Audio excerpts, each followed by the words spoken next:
mga butang lisod ligid kaayo. Wala nay simple karon nga panahon. Wala nay sayon para nimo nga igsoon nining katapusan nga mga adlaw.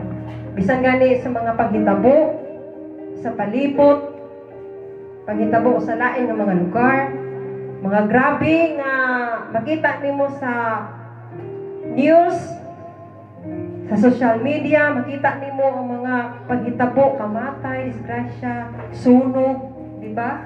Linog. Di ba naglinog atong yaging nakafil mo ato? Sa sang adlaw na ba ito?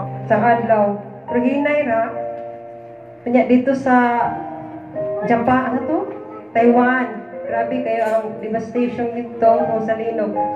So, bisag unsaon uyog tayo sa Ginoo ning kalibutan mga igsoon, pero ang mga tao not 100% nga mo turn in dito sa presensya sa Dios.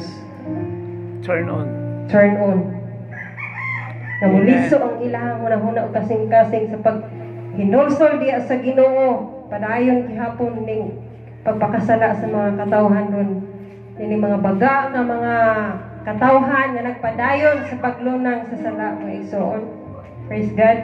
Bisa gani nga ang mga tawo nga nakadawat na sa pulong sa Ginoo, nakabato na og kaluwasan, pero wala gi kinabuhi.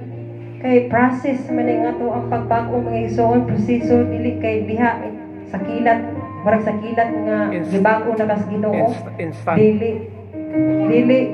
Dili pakalit ang pagbago sa tawo.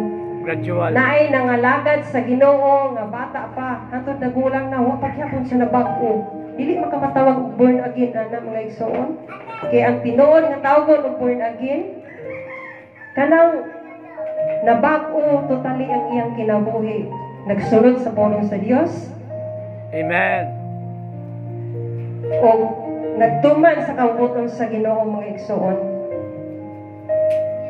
We are not all born again mga igsoon.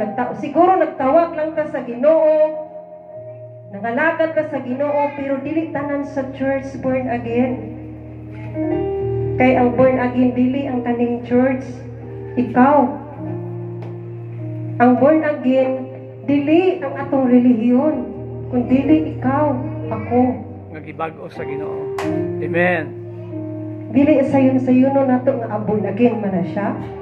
Pero no, dili ka makatawag kaniya born again na siya o iyang kinabuhi, sugwahi sa kaubuton sa Ginoo.